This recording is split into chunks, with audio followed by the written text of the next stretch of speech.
So, hindi pwede wala naka-hold. Nasasaktan siya. Pero ano pong nangyari sa inyo? Ilang araw na po ba ito? Yung sakit po. Ilang araw? Yes po. Ano nangyari? Kahapon po, sobra na yung sakit niya. Kahapon sobrang sakit. Pero kailan nagsimula? Nung Monday, yung tatlo. Monday? Thursday na ngayon eh. Na-dislocate po siya. Oh. Pag sampay niya raw, may tumunog. Tumunog ba? Ayan, oh, naka-forward yung magang-maga yung ano. Sige, pusin muna natin ang pao. Very fragile na si ma'am eh. Very soft touch pa lang. Saka pag binitawan ko to, oh. Sige, hapusin mo muna ng pagmamahal ng pao. Talikod ko na lang yan. Ano lang muna. Yan. Sige, talikod mo na lang yung ano. Yan, yung view. Hindi pwede siyang bitawan. Kailangan nakaano ngayon. Pero mamaya pwede na natin bitawan yan. May problem. Dislocated yan. Naka-forward yung ano niya. Medyo Naka-forward yung kamay niya.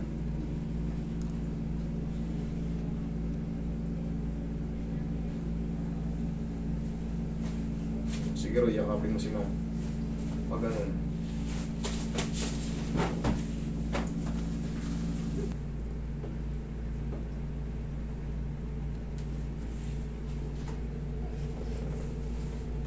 Sige, bitaw. Bitaw.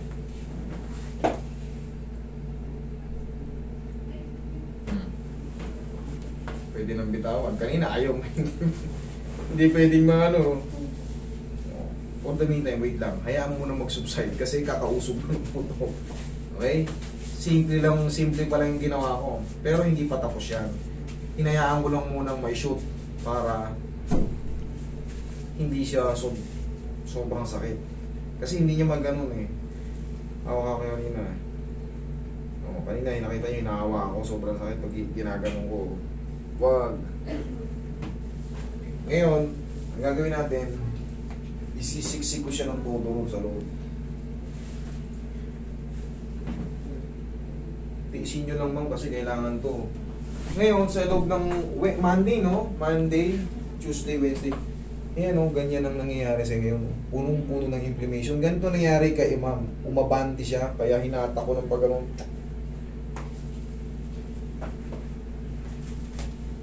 Pamewang ka, ma'am.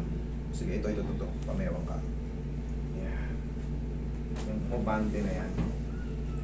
Tigasan mo papunta sa akin. Ito, naka-abante, oh. Sige, tigasan mo papunta sa akin. Yung siko mo. Sige, tigasan mo. Lakasan mo. Sige, lakasan mo. Sige, lakasan mo. Okay, thank you. Okay. Yan. Pahinga. Sige. Ngayon talaga, pagka magang-maga. Pero at least, naibaba na natin. Hindi lang ako papayag ng ganun-ganun lang kasi kailangan double check to para mamaya pagtulog nyo may pain man siya, hindi na ganun kalala na hindi nyo na mahawakan. Isin nyo lang mama.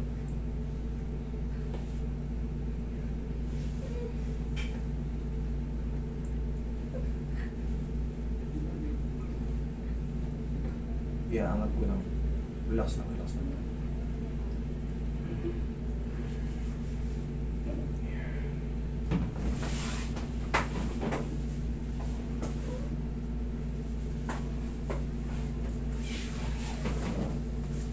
Mahiwagang pao again para kumalma yung mga. Tapos ma'am, mananatili yan siya nakaganyan. Pag binaba mo, wag.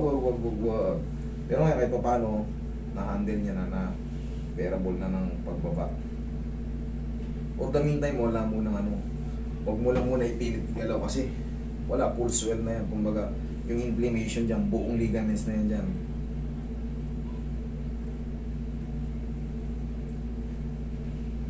Tapos, 1 week, pag hindi pa rin na perfect, kumbaga, master, okay na, nagikilos ka na pero may natira.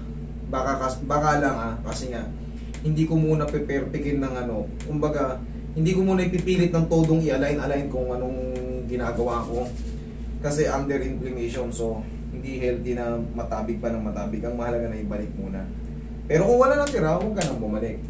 Ano ngayon, Thursday?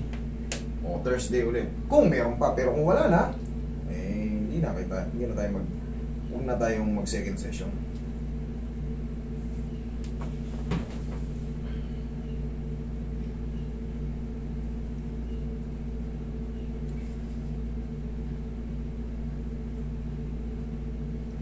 Okay, mas ano na siya, mas movable. Okay ma'am, for the meantime, sige. Kuminom ka muna na ano, gaya na sabi ko, magpa-check up ha. Sila magbibigay nun para mas mabilis mawala yung inflammation. Thursday, kung meron pa, bumalik. Kung wala, kahit hindi kayo magbayad, ang mahalaga, maayos ko ng maayos. Kasi hindi siya talaga panggalaw pa ngayon eh. Binalik ko lang muna. Kahit anong pusin-pusin ko lang, masasaktan ka lang siya. Ang mahalaga na ibalik na natin, makababa na. Okay na yan. For the meantime. Okay ma'am? Sige.